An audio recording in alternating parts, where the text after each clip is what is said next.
من الشیطان الرجیم بسم اللہ الرحمن الرحیم الحمد للہ رب العالمین والصلاة والسلام علی اشرف الانبیاء والمرسلین وآلہ الطیبین الطاہرین المعصومین ولعنة الله على أعدائهم أجمعين من الآن إلى قيام يوم الدين بسم الله الرحمن الرحيم كتب عليكم الصيام كما كتب على الذين من قبلكم لعلكم تتقون صلوات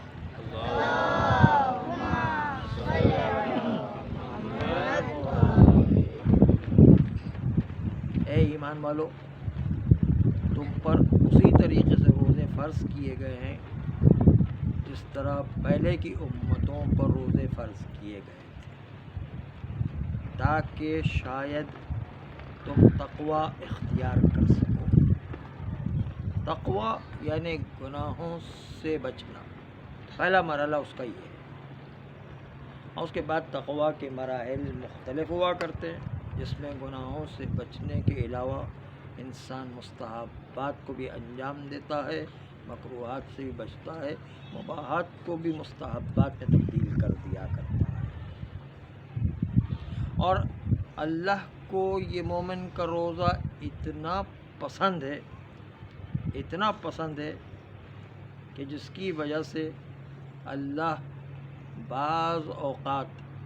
روزے دار کی تمنا اور روزے دار کی دعا کی وجہ سے کبھی کبھی اپنی شریعت کو بھی تبدیل کر دیا کرتا ہے۔ اتنا روزے دار کی تمنا کو اللہ پسند کرتا ہے، کیونکہ در حقیقت روزہ رکھ کر ایک مومن تقوی کی پریکٹس کر رہا ہوتا ہے، گناہوں سے بچنے کی پریکٹس کر رہا ہوتا ہے۔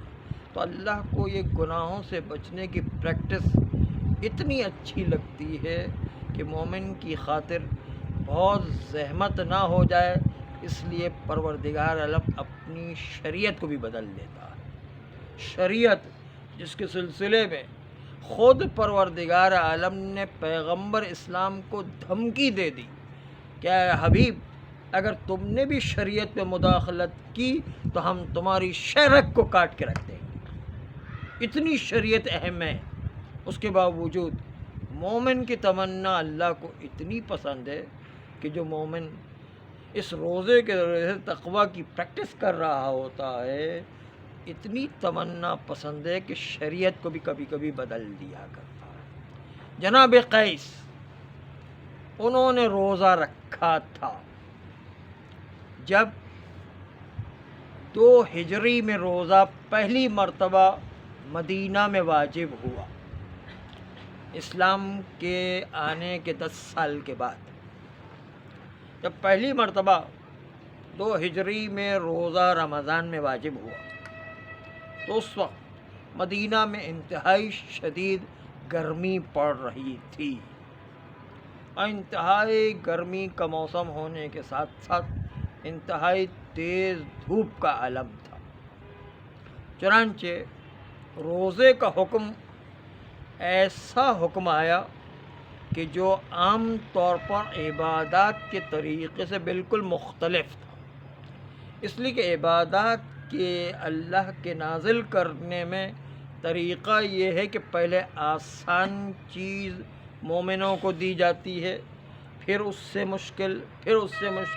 پھر آخری اسٹیج کی مشکل چیز دی جاتی ہے۔ مثلا پہلے اللہ نے نماز واجب کی صرف 2 رکعت دن میں پڑھنے کی، پھر معراج کے وقت جب پیغمبر اسلام معراج پر گئے تو پھر 2 رکعت کر کے 5 نمازیں یعنی 10 رکعت ہو گئی، پھر مولا حسین کی ولادت کے وقت 17 رکعت ہو گئی، تو دیکھا نماز آہستہ آہستہ ترقی کرتی چلی گئی، 2 رکعت، 10 رکعت، پھر 17 رکعت۔ جس طرح بچہ ابتدا میں تعلیم حاصل کرتا ہے تو پہلے اس کو الف ب پڑھایا جاتا، پھر اس کے بعد اس کو قاعدہ پڑھایا جاتا، پھر اس کے بعد قرآن مجید پڑھایا جاتا، یا مثلا جو ہے میٹرک کرتا ہے، پھر انٹر، پھر گریجویشن، پھر جو ہے ڈاکٹر بنتا ہے، انجینئر بنتا ہے، پھر جو ہے ایسا نہیں کہ ڈائریکٹ جو ہے کسی کو ڈاکٹری کی تعلیم دے دے اور بچے کو جو ہے کچھ سمجھ ہی نہ آئے سر سے وہ گزر جائے، ایسا نہیں ہوا کرتا، بلکہ شروع میں ابتدا میں الف ب سے تعلیم شروع کی جاتی، چھوٹے سے تعلیم کی۔ عبادتوں کا طریقہ بھی یہی رہا ہے، چنانچہ یہ جو ہے عبادتوں میں بھی یہی ہے، تعلیم و تربیت میں بھی یہ کہ چھوٹے سے کام شروع کیا جاتا ہے اور بڑے لیول پر لے جایا جاتا ہے۔ لیکن روزے کا حکم بالکل الٹ آیا، روزہ پہلے بہت سخت تھا، پھر اللہ نے ایک مومن کی تکلیف کو دیکھ کر شریعت کو بدل کر کے روزے کو آسان کر دیا۔ پہلے روزہ بڑا مشکل روزہ تھا، اور بڑا مشکل روزہ یہ تھا کہ اگر کوئی روزہ رکھے اور روزہ رکھنے کے بعد انسان مثلاً گھر پر آیا اور جیسے ہی اس کی آنکھ لگ جائے تو اس کے بعد دوبارہ دوسرا روزہ شروع ہو جاتا ہے، چاہے اس نے کھانا کھایا ہے یا کھانے افطار کیا یا نہ کیا ہو، اس کی آنکھ لگ گئی تو سمجھ لو دوسرا روزہ شروع ہو۔ تو یہ پہلے والا روزہ بڑا مشکل روزہ تھا کہ آنکھ لگتے ہی دوسرا روزہ شروع ہو جاتا تھا، اور اس کے نتیجے کے اندر بعض لوگوں نے بیچاروں نے کھانا ہی نہیں کھایا ہوتا، ابھی جو ہے آ کر کے بیٹھے ہوتے، آنکھ لگ گئی، اس کے نتیجے دوسرا روزہ شروع ہو گیا، تو بہت مشکل پیش آتی تھی، دوسرا روزہ ایک دم شروع ہو جایا کرتا تھا۔ چنانچہ پیغمبر اسلام صلی اللہ علیہ وآلہ مسجد النبوی میں جب روزے کے ایام میں ماہ رمضان میں نماز پڑھایا کرتے تھے مغرب عشاء کی، تو بڑی تیزی کے ساتھ نماز پڑھاتے تھے تاکہ لوگ جو ہے جلدی سے نماز پڑھ کر جو اپنے گھر پر جا کے افطار کریں۔ وہاں پر اس زمانے میں یہ افطار پارٹیاں نہیں ہوا کرتی تھی، افطار ملا نہیں کرتا تھا، ایک کھجور ملا کرتی تھی، وہ بھی کبھی کبھی، تاکہ جو ہے کھجور کے ذریعے سے افطار کر لے، باقی کوئی چیز جو ہے وہاں پر نہیں ملا کرتی۔ چنانچہ لوگ جلدی جا کر گھر پر افطار کریں، اس لیے رسول اللہ بھی بہت جلدی جلدی مغرب عشاء کی نماز پڑھاتے تھے، اور نماز پڑھانے کے بعد لوگوں کو فارغ کر دے تاکہ گھر پہ جا کے جلدی سے افطار کریں۔ چنانچہ جلدی سے رسول اللہ نے جو ہے نماز پڑھائی، اور نماز پڑھانے کے بعد لوگ اپنے اپنے گھر گئے۔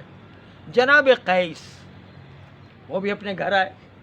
اور گھر آنے کے بعد چونکہ سارا دن کھیت پہ کدال چلایا ہوا تھا، گرمی کا موسم تھا، دھوپ سر پر تھی، اور دھوپ کے موسم میں اور جو ہے انتہائی شدید سورج کے اندر جو ہے انہوں نے کھیتی باڑی کا کام کیا تھا، بہت محنت کا کام کیا تھا، اس لیے اور ساتھ ساتھ روزہ بھی تھا، اس لیے جیسے ہی گھر پر آنے کے بعد ایک مرتبہ دیکھا کہ بیوی نے ابھی افطار تیار کرنے میں تھوڑی سی دیر کر دی، 2-3 منٹ کی دیر کر دی۔ یہ بیچارے جو ہے دیوار سے ٹیک لگا کے بیٹھے، تو وہیں دیوار سے ٹیک لگانے کی وجہ سے چونکہ پورا دن گرمی میں کام کرتے رہے اور روزے دار تھے، اس لیے ٹیک لگانے کی سے تھوڑی دیر میں نیند آ گئی ان کو، ایسے ٹیک لگا کے بیٹھے تھے کہ ایک دم نیند آ گئی، ابھی بیچارے نے کھانا بھی نہیں کھایا اور نیند آ گئی ایک دم۔ جب نیند آ گئی تو دوسرا روزہ شروع ہو گیا، اور روزہ شروع ہو گیا تو اب جو افطار کر بھی نہیں سکتے، پتہ چلا بیوی نے جو پورا سفرہ سجایا ہوا لیکن کھا کچھ نہیں سکتے، افطار کر نہیں سکتے، اس لیے کہ دوسرا روزہ شروع ہو گیا، نیند آنے کے نتیجے دوسرا روزہ شروع ہو گیا۔ جب دوسرا روزہ شروع ہو گیا تو اس کے نتیجے کے اندر بیوی نے کہا کہ بس آپ افطار کر لیے، کہا اب تو میرا افطار ختم ہو گیا، اس لیے کہ میں نے جو ہے نیند کر لی، اور نیند کے نتیجے چاہے نیند جو ہے تھوڑی جھپک ہی آ جائے، اس کے نتیجے کے اندر جو ہے اب میں افطار نہیں کر سکتا ہوں، اس لیے کہ دوسرا روزہ شروع ہو چکا ہے۔ بیچارے سارا دن بھوکا رہے، سارا دن کدال چلاتے رہے، سارا دن دھوپ کے اندر کام کرتے رہے، انتہائی گرمی کا موسم، اور مدینہ کی گرمی بہت کڑاکے کی گرمی، اس کے اندر جو ہے محنت کرتے رہے، ساتھ پورا دن جو ہے محنت کرنے کے بعد اب جو نماز پڑھ کر آئے اور گھر میں تھوڑی دیر دیوار سے ٹیک لگائے، نیند آ گئی، افطار کا جو عین ٹائم تھا اس وقت افطار کرنے کا موقع ہی نہیں ملا، بیچاروں کو افطار کا موقع ہی نہیں ملا، چنانچہ جو ہے انہوں نے افطار کیے بغیر دوسرا روزہ شروع کر دیا۔ اب دوسرا روزہ شروع کرنے کے بعد ان کے لیے دوبارہ کھیتی باڑی کرنے کے لیے دوبارہ جانا پڑتا تھا، اس لیے کہ ان کا کام ہی کھیتی باڑی تھا۔ چنانچہ دن کے وقت پھر دوبارہ بھوک و پیاس میں انہوں نے کلاڑی شروع کی، انہوں نے جو ہے کھیتی باڑی شروع کی اور دھوپ کے اندر کام کرنا شروع کیا، اس کے نتیجے کے اندر پیغمبر اسلام صلی اللہ علیہ وآلہ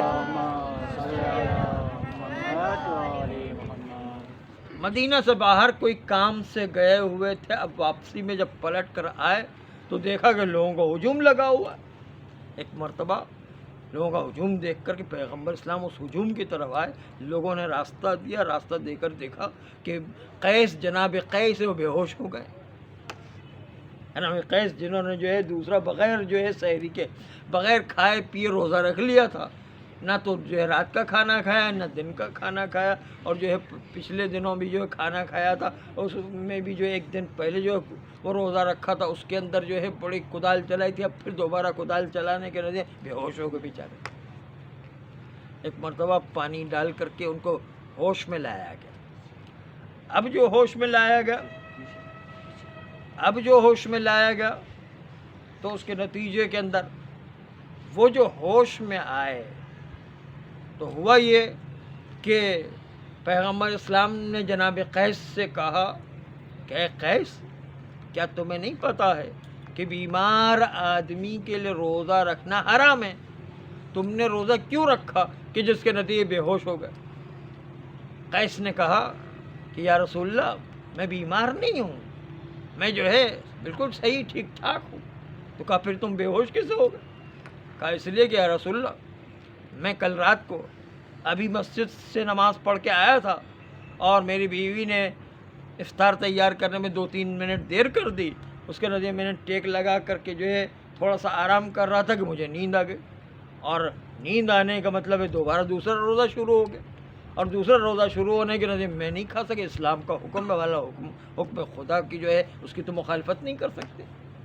چنانچہ جو ہے میں نے کچھ کھایا نہیں، نہ کھایا نہ پیا، بھوک پیاس میں پہلے بھی جو کام کرتا رہا دھوپ کے اندر، اور ابھی جو جا کر کے جو کام کرتا رہا، اس کے نتیجے میں اتنی کمزوری آ گئی، اتنی گرمی چڑھی، جس کے نتیجے کے اندر وہ شدت کمزوری کی وجہ سے میں بے ہوش ہو کے آ گیا۔ میں کوئی بیمار نہیں ہوں، شدت کمزوری ہو گئی، اس کے نتیجے کے اندر بے ہوش ہو گیا۔ پہلے ہی سال تھا روزہ رکھنے کا، چنانچہ اب پیغمبر اسلام بھی بہت افسوس کرنے لگے کہ اتنا بیچارہ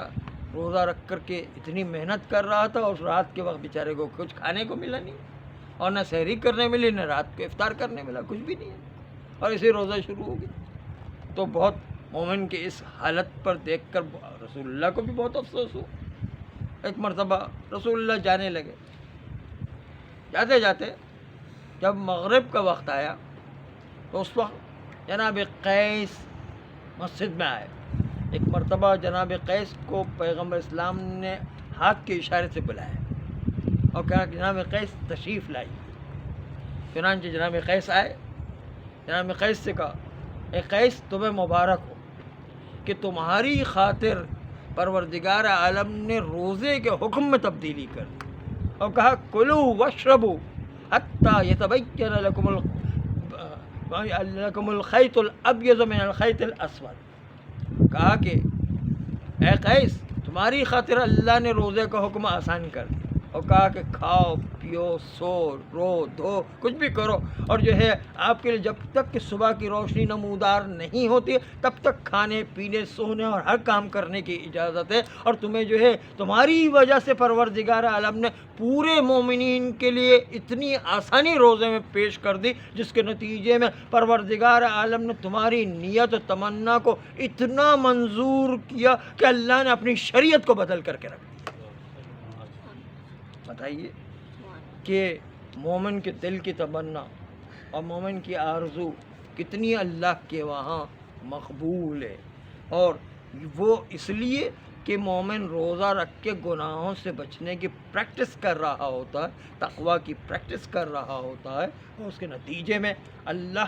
یہ لوگ بہت پسند کرتے ہیں کہ جس میں اللہ یہ دیکھتا ہے کہ مومن جو ہے وہ روزہ رکھ کر گناہوں سے بچنے کی پریکٹس کر رہا ہے۔ گناہ اتنی اہمیت رکھتا ہے اللہ کے، اس لیے چھوٹے سے چھوٹا گناہ بھی انسان کے لیے بڑے بڑے گناہوں کا راستہ کھول دیتا ہے۔ اس لیے انسان کو چھوٹے چھوٹے گناہوں سے بھی پرہیز کرنا، تاکہ جو ہے دیکھنا ہے کہ کس خدا کی مخالفت کی جاتی ہے۔ اس سلسلے میں مولا سید سجاد امام زین العابدین علیہ السلام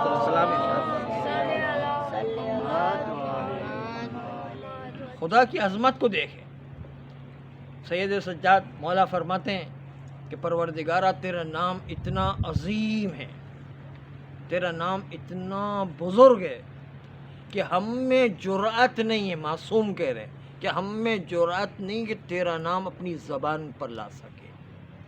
اتنی بھی ہم میں طاقت نہیں ہے، ہماری زبان میں طاقت نہیں کہ تیرا نام عظمت کی وجہ سے ہم اپنی زبان پر لا سکیں، لیکن چونکہ تو نے ہی حکم دیا ہے کہ مجھ سے دعا کیا کرو، اس لیے ہم میں ہمت پیدا ہوتی کہ تیرا نام لے کر تجھ سے دعا مانگا کرتے، ورنہ ہم میں ہمت نہیں تھی کہ تیرا نام عظیم نام ہم اپنی زبان پر لا سکیں۔ اتنی عظیم ذات، تو بتائیے کہ گناہ کر کے ہم کس عظیم ذات کی مخالفت کر رہے ہوتے ہیں۔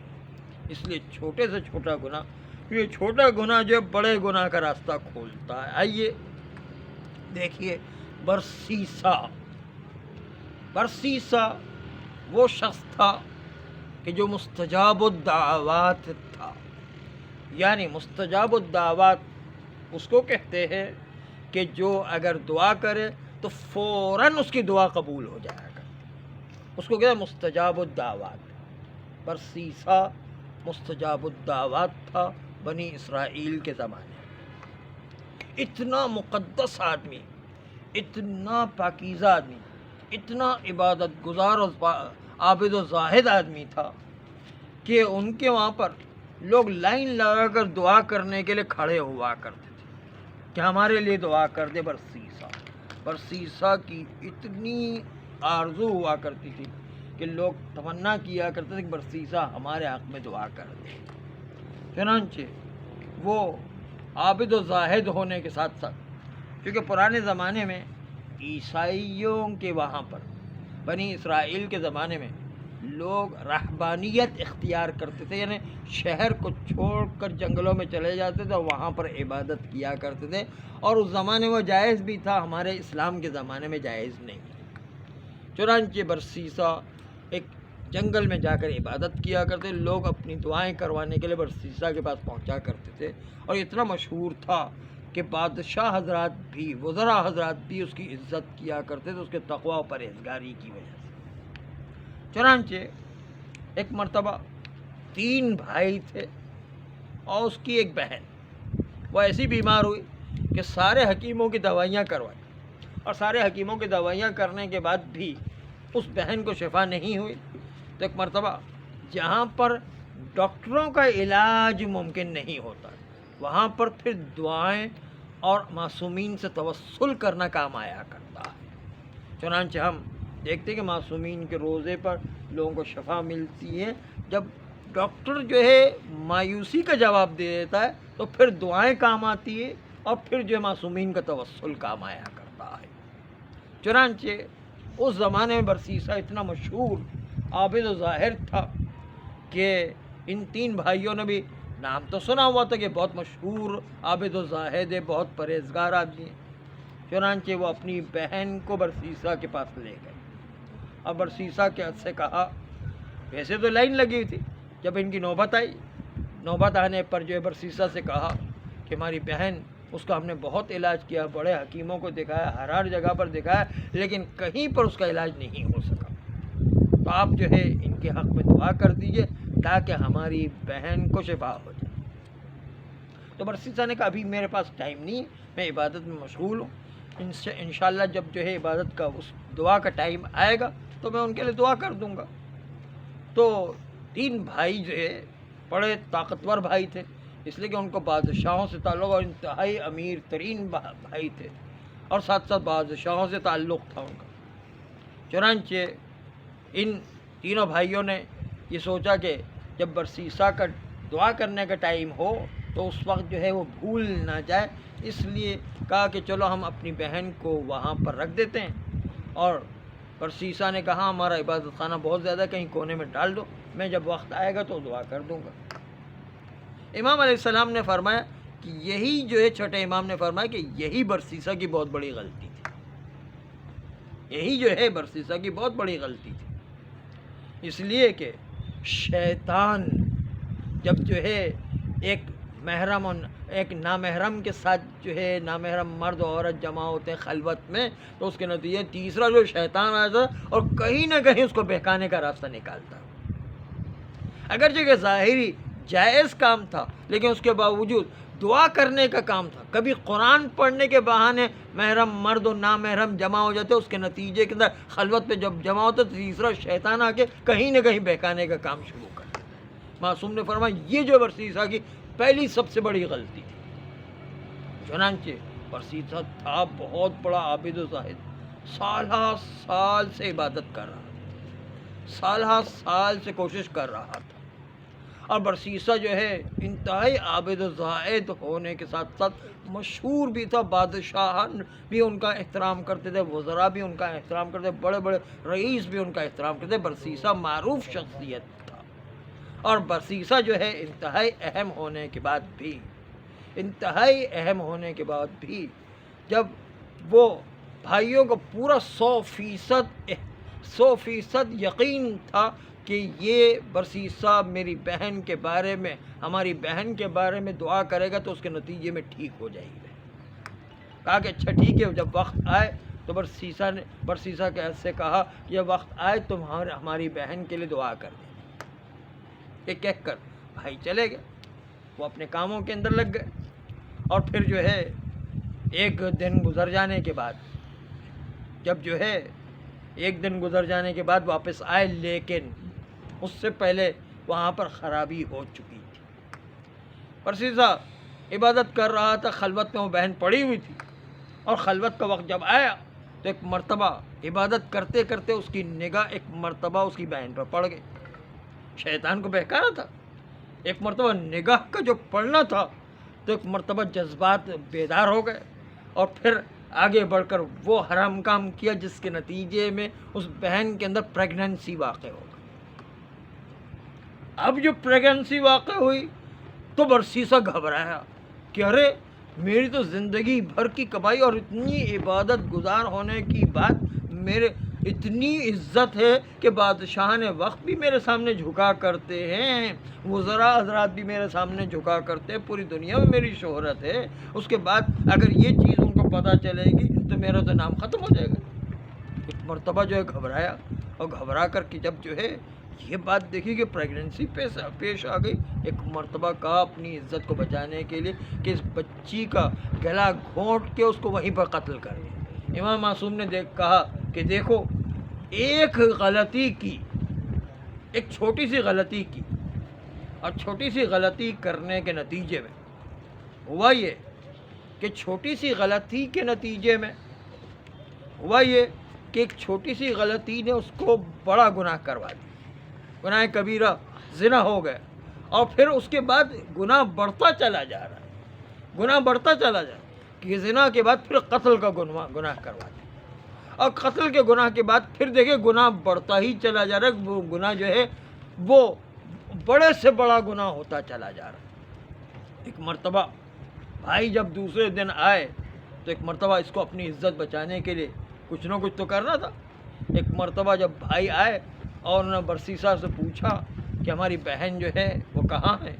کہا کہ میں نے تو دعا کی تھی، اور دعا کرنے کے بعد تمہاری بہن صحیح ہو گئی، تو صحیح ہونے کے بعد چلی گئی،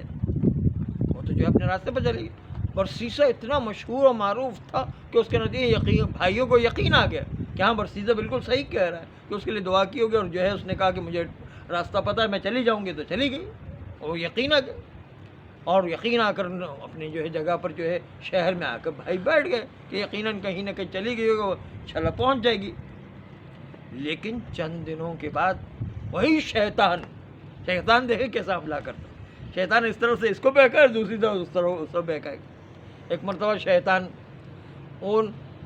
اس لڑکی کے بھائیوں کے پاس پہنچا۔ شیطان جو ہے کبھی کبھی وہ بڑے مقدس لباس میں بھی آتا، داڑھی، ٹوپی، ماتھے پر سجدے کا نشان، تسبیح اور اچھا سا جبہ پہن کر آئے گا اور لگے گا کتنا مقدس ہے۔ اور آ کر کے جو ہے تینوں بھائیوں سے کہا کہ ارے تم لوگ یہاں پر غافل بیٹھے ہو، تمہاری بہن جو ہے اس کے ساتھ کیا حشر ہوا؟ کہا اس کو جو ہے برسیسہ نے دعا کی چلی گئی۔ کہا نہیں، تم لوگ جو ہے غفلت میں ہو، ارے تمہاری بہن جو ہے شفا کچھ نہیں ہوئی ہے، بلکہ جو ہے اس کے وہ غلط کام ہو گیا، اور اس کے بعد برسیسہ نے گلا گھونٹ کر کے فلاں جگہ پر اس کو دفن کر دیا۔ وہ شیطان نے آ کے جگہ بھی بتائی کہ فلاں جگہ پر وہ برسیسہ نے اپنے عبادت خانے کے صحن میں لے جا کر دفن کر دیا ہے۔ چنانچہ جو ہے برسیسہ نے صحن میں دفن کر دیا ہے۔ یہ جو ہے ان کو پتہ چلا تو ایک مرتبہ دوڑتے ہوئے آئے، کہا کہ کہاں گئی ہماری بہن؟ کہا کہ ہم نے تو جو ہے دعا کی تھی چلے گئے۔ کہا نہیں، تم جو ہے یہ چونکہ برسیسہ بہت طاقتور تھا اس لیے جو ہے یہ لوگ بادشاہ کے پاس گئے۔ اب بادشاہ سے کہا کہ اس طریقے کا واقعہ ہو، ہم نے سنا کہ جو ہے اسے دفن کر۔ اس بادشاہ کو بھی یقین نہیں ہے، اس لیے کہ برسیسہ اتنا مقدس آدمی تھا، اس سے توقع ہی نہیں تھی کہ اس قسم کا کام ہو جائے۔ چنانچہ اب جو ہے شیطان کے بتائے ہوئے طریقے کے مطابق جہاں پر بتایا تھا وہاں پر صحن میں جا کے کھدائی کی گئی۔ تو کھدائی کی تو پتہ چل ڈیڈ باڈی نکل آئی، وہاں پر مردہ بہن نکل آئی ہے۔ سمجھ گئے کہ اس برسیسہ نے اتنا بڑا جرم کیا۔ اب جو جرم کیا تو ایک مرتبہ جو بادشاہ اتنا احترام کرتا تھا، جو بھائی اتنا احترام کرتے تھے، جب بادشاہ محبت کرتے ہیں تو اتنی محبت کیا کرتے ہیں، لیکن جب پتہ چلتا ہے کہ اس نے اتنا غلط کام انجام دیا تو اتنے ہی زیادہ دشمن بھی ہو جایا کر۔ بادشاہ نے کہا اب تمہاری سزا تو سوائے جو ہے پھانسی پر لٹکانے کے اور کوئی نہیں ہونا چاہیے، اتنا بڑا تم نے یہ کیسا کام کر دیا، اس لیے تمہیں پھانسی پر لٹکایا جائے۔ اب برسیسہ جو کو پھانسی پر لٹکایا گیا۔ برسیسہ جب اس کے لیے گلے میں پھندا پڑا تو ایک مرتبہ شیطان پھر برسیسہ کے پاس آیا اور کہا کہ میرا کلمہ پڑھ لو تو میں ابھی تمہیں بچا دوں، اور لا الہ الا اللہ کہنے کے بجائے شیطان کا کلمہ پڑھ لو تو میرے پاس ابھی بھی ایسی طاقت ہے، میں تمہیں بچا سکتا ہوں۔ ایک مرتبہ برسیسہ دیکھے ایک کے بعد جھوٹ بولنا، قتل کے اوپر جھوٹ بولنا اس قتل سے بھی بڑھ کر تھا۔ وہ جو ہے گناہ پر گناہ بڑھاتا جا رہا ہے، لیکن چھوٹی سی چیز تھی، چھوٹی سی جو ہے غلطی تھی، اس کے بعد گناہ کس طرح راستہ پیدا کرتا گیا، اس کے بعد کتنا بڑا گناہ ہو گیا۔ اور وہاں پر قتل کرنے کے بعد جھوٹ بھی بولا، قتل کے اوپر جھوٹ بولنے کے بعد سیدھا جو ہے جا کر کے جو ہے کیا پھانسی کے پھندے پر۔ اب جب پھانسی کے پھندے پر آیا تو اس وقت شیطان نے کہا میرا کلمہ پڑھ لو، اس کے نتیجے کے اندر میں تمہیں ابھی بھی چھڑا سکتا ہوں۔ اور اس نے جو ہے کہا اگر تم میری جان بچا دو تو میں تمہارا کلمہ پڑھنے کے لیے تیار ہوں۔ چنانچہ جو ہے کہا کہ اچھا میرا کلمہ پڑھو۔ اس نے شیطان کا کلمہ پڑھا۔ شیطان کا کلمہ پڑھنا تھا کہ ایک مرتبہ شیطان یہ کہتا ہو بھاگا کہ ارے میں تمہیں کیا نجات دوں گا، میں تو خود اللہ سے ڈرتا ہوں اور اللہ سے خوف ہوگا، انا بریء من کا، میں تم سے بیزار ہوں اور جو ہے میں خود اللہ انی اخاف اللہ، میں خود اللہ سے ڈرتا ہوں، تمہیں کیا بچا سکتا ہوں۔ یہ کہہ کر بھاگا ہے اور جو ہے اس کو پھانسی کا پھندا ہو گیا اور اس کے نتیجے میں پھانسی پر لٹک گیا۔ چنانچہ آپ نے دیکھا کہ چھوٹے سے گناہ کا راستہ دیں گے تو گناہ بڑھتا ہی جائے گا۔ جس طرح آپ نے دیکھو جب سیلاب آتا ہے تو پہلے ایک چھوٹا سا بند کے اندر چھوٹا سا سوراخ ہوتا ہے، اور سوراخ کو اگر بھرایا نہیں جائے تو اس کے نتیجے وہ بند ٹوٹتا جاتا ہے، پورا بند ٹوٹ جائے گا، سیلاب آ جائے گا۔ اس بند کو روکنے کی ضرورت ہے، اس کو جو ہے بند کرنے کی ضرورت ہوا کرتی ہے۔ اگر بند کو بند نہیں کیا تو اس کے نتیجے سیلاب آ جائے گا، اس کے نتیجے گناہوں کا سیلاب آئے گا،